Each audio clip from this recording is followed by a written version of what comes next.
Welcome, magical friends, to wishcrafting, where the wisdom of the green world meets the sacred traditions of witches, seekers, and pagans across time.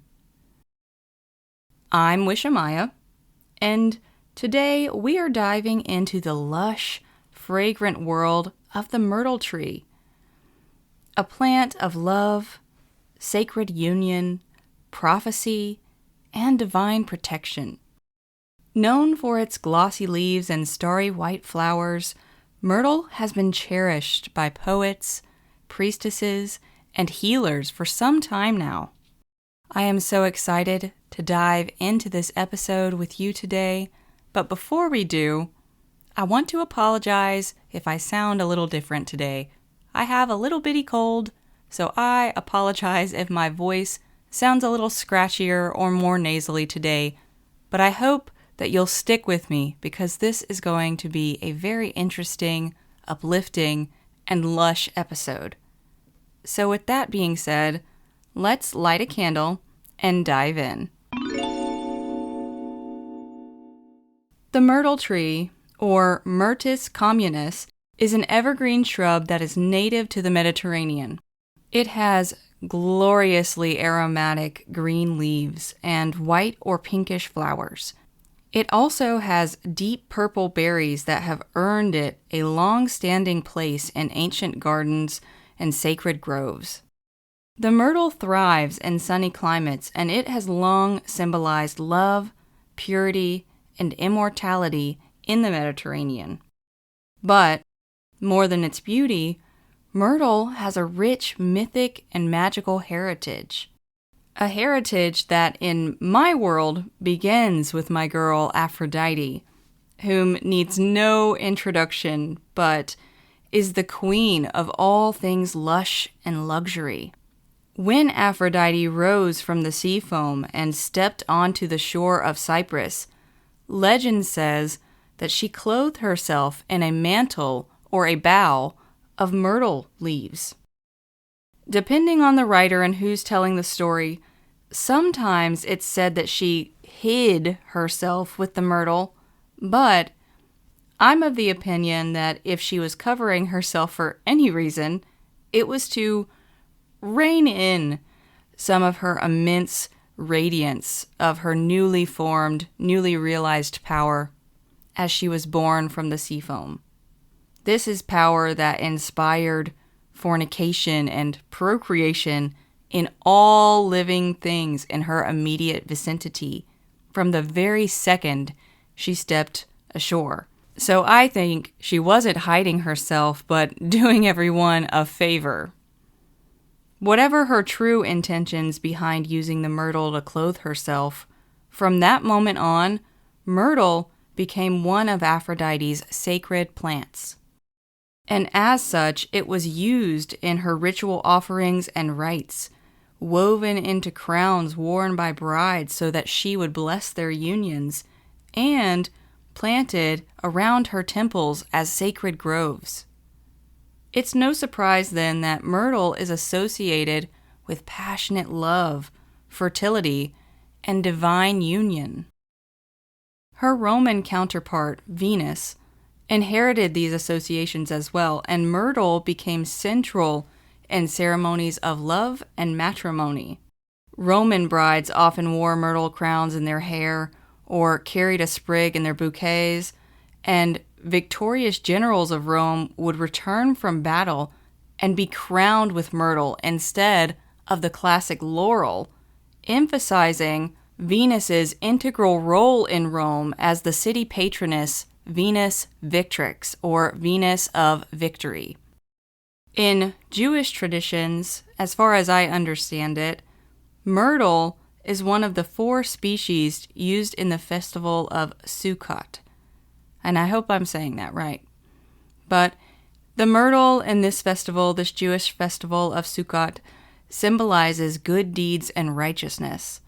Myrtle branches are also traditionally placed around the deceased during funerary rites in some Jewish communities, emphasizing both remembrance and purity as well. In Persian cultures, the myrtle tree is linked to immortality. as well as joy and protection. So here we have yet another well-rounded green ally, another well-rounded queen, and I love a well-rounded energetic plant. Following suit, Persian wedding rituals also used myrtle, and the trees would be planted around homes after a marriage to bless the union or the family with abundance, fertility, and peace, which I love that. I love traditions where you plant a tree, a bush, or something like that, a plant, to bring in something at the start of something. When I was a child, my mom, who passed away when I was young, planted a tree for me and my little brother.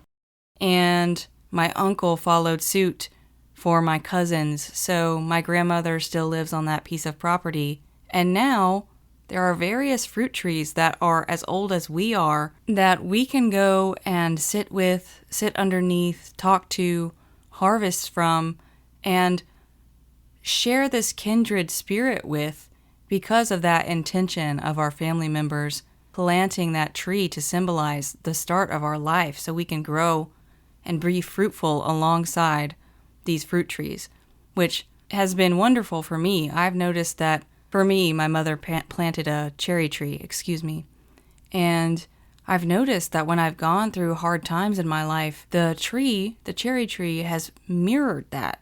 I haven't corroborated that with my cousins or anything like that, but I wonder what they would say if I brought it to their attention. And this makes me think of the very common modern witchy practice of using a plant as a guardian spirit to capture negative energy that gets thrown your way in your household from the evil eye or hexes, jinxes, or anything negative that comes your way. Working with a plant ally and asking them to be a guardian and catch that before it hits you kind of mirrors that practice. And I think it's interesting that my mom went ahead and tapped into that when she was not someone who would have identified as a witch. But it just goes to show that there are these universal understandings and energies that we can tap into when we really pay attention to the natural world and allow ourselves to be in communion with nature and the world around us and flow with that relationship. And I'm rambling now, but let's get back to myrtle and some other magical practices with myrtle, because this is about myrtle and not cherry trees or other fruit trees. In a modern magical practice, the myrtle tree is associated with the element of water and the planet Venus. No surprise there. But Aphrodite and Venus are not the only goddesses that consider the myrtle tree to be one of their sacred plants. We also have Demeter, and even sometimes Mother Mary in Christian folk practices is associated with the myrtle plant because it is so loving, so uplifting, and so sweet. The scent of myrtle is very sweet. The flowers are incredibly charming, and the sweet smell of the flowers and the leaves drift quite far on just the softest of breezes. So this is a very graceful, sweet plant. So it does not surprise me that today it's worked with in many love and attraction spells, as well as dream divinations, glamour magic, and even sometimes protection workings. Like anything, your personal experience with a plant will alter the way you experience its energy, which is the same with myrtle. So if you've experienced myrtle and you're having different associations come to you than what I'm giving you now, that's okay. Trust your intuition and let that be your guide. I feel like even me being guided to say that to you now is myrtle's gentle influence being loving and giving you grace and reminding you that your intuition is the most important thing to guide you on your path. And that is myrtle's energy in a nutshell, and is part of the reason why I love this plant so very much. Myrtle is also said to have a very special affinity to opening the heart for love, whether it be romantic love, platonic love, or even spiritual love. And as such, it can be especially potent in spells for romantic attraction, for enduring relationships, or to bless a union, whether that be romantic or otherwise, especially if you pair it with rose, honey, or apple blossom. For a super duper extra punch, combine all four of those for a very, very, very potent mixture. However, a more simple practice could be just carrying a sprig of dried myrtle in the pocket or in your wallet or on your person somehow to help soften the energy around you and increase your receptivity to joy, romance, and divine guidance. Myrtle can really help you tune in to your own inner compass so that you can feel like you are making decisions and moving forward with confidence and authenticity to yourself. And when you do so, when you can walk authentically with honoring yourself, that's when that divine guidance can really come in loud and clear. Divine guidance, you say, Wish? Well, yes, listener, I do, because one of the lesser-known facets of Myrtle is its connection to prophecy and oracular sight. We don't have any direct resources showing that Myrtle was used by oracles and priestesses in ancient times, but what we do have is writings and evidence that shows that Myrtle was very sacred, and it's not hard to imagine that myrtle being used as incense or folks going into the sacred groves around temples and tapping into the divine guidance of whatever deity could have been very real and prevalent and opened the gates of insight from the gods and the inner sight of the self. However, beyond my informed assumptions of how myrtle could have been accessed in the past, in modern day magical practices, practitioners are using myrtle for just those very reasons, for prophecy, for divination, and for expanding their inner psychic gifts to come outwards and be stronger, to grow farther, and to really be a well-rounded gift that you can trust.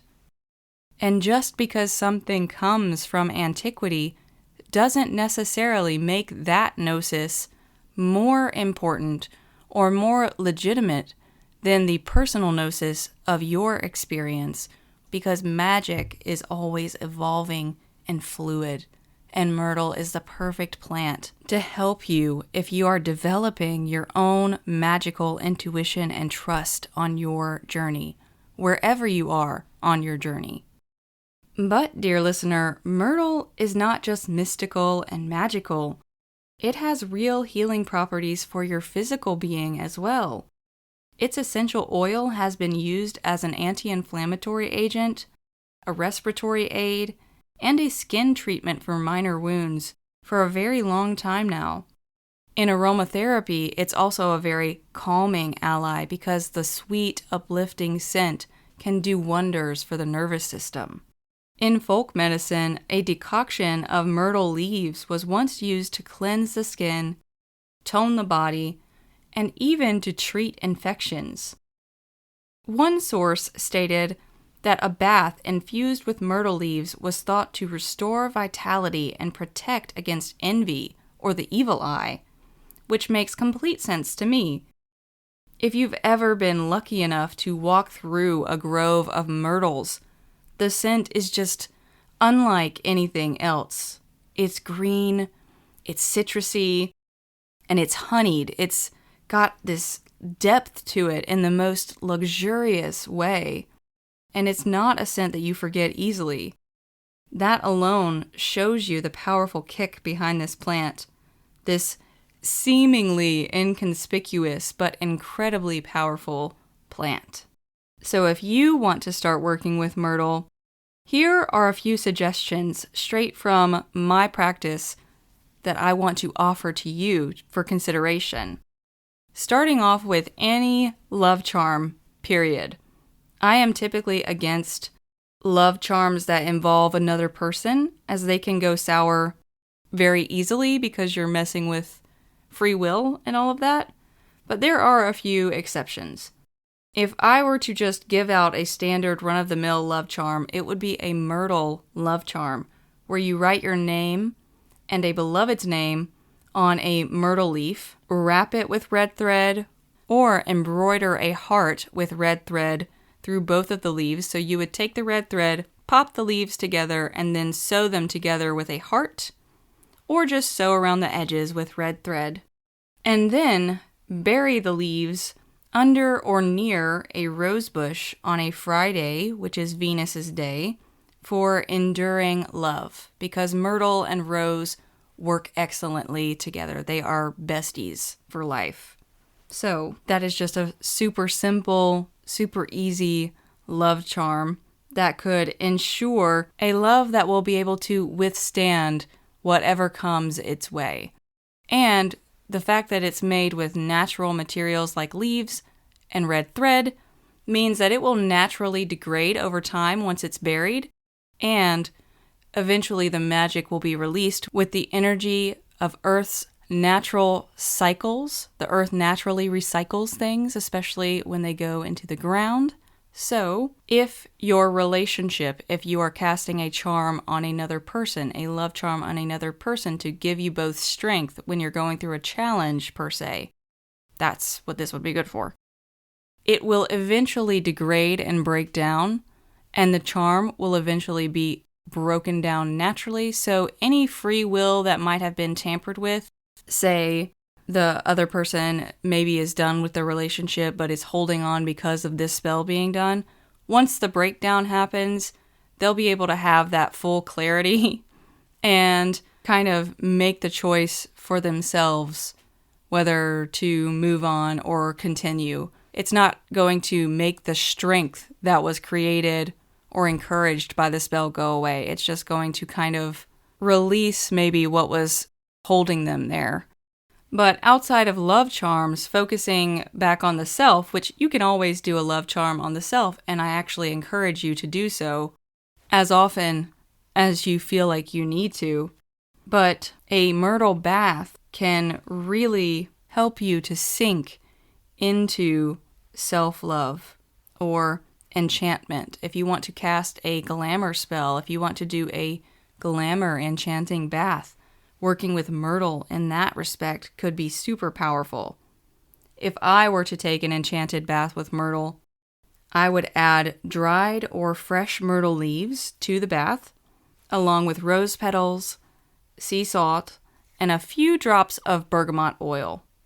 And you can add or take away as your little heart desires. But as I would soak in this bath, I would affirm out loud invitations of love, peace, spiritual renewal, and clarity, and I would just let the magic soup do its thing and relax after I speak those intentions, those affirmations aloud, and trust the water that remembers and that knows always to really hold and embrace the magic of those herbs and those intentions and just let them do the work. I also personally love to burn dried myrtle leaves on a charcoal disc before or during divination and meditation to just enhance the clarity and connection of the practice that I'm engaging in. Plus, the smoke of dried myrtle leaves smells incredible, almost as incredible as the leaves right there on the branch. And this myrtle smoke is just really excellent for group rituals and getting the group's attention and getting everyone to focus in really quickly. It can help you as an individual to focus in quickly, but if you have a group and you really want to kind of grab them in at a specific time to start the ritual, myrtle could be a really pleasant way to do that. And also very gentle, very pleasant way to do that. And my last suggestion is the most simple, but it would just be using a couple of drops of myrtle-infused oil to anoint anything, to anoint your face, your jewelry, your heart, perhaps as part of a beauty or self-love ritual, as a simple but effective way to walk in and with all of the associations that we have already established throughout this episode. Now, the magic of myrtle is the magic of remembrance, of renewal, and of radiant, uplifting, divine love. It's a plant that invites us to see love not only as a feeling, but as a sacred force of nature, one that shapes our connections, our beauty, and, if we let it, our magic. So, whether you're seeking romance, healing, or divine insight, myrtle is a faithful ally. It's evergreen, it's fragrant, it's sacred, and it speaks the timeless language of the heart. Listener, thank you so much for joining me today. If you enjoyed this episode, please consider sharing it with a friend. Or if you're on Spotify or Apple Podcasts, or YouTube, because we're on YouTube now, consider leaving a comment. It really helps people find the show, it pushes our show to other people, and it helps me out so much, and I'm so grateful every single time. This show is my heart, and hearing from you, getting your reviews, seeing the feedback, it just means so much to me. But if you'd like more of my work, take a peek in the show notes for a little bit more magic. I have a lot of things stirring in the cosmic cauldron right now, and I can't wait to see how you love them. Also in the show notes are links to donate to the show and to contact me, because I love hearing from you. Until next time, dear listener, don't forget to keep your roots deep and your dreams wild.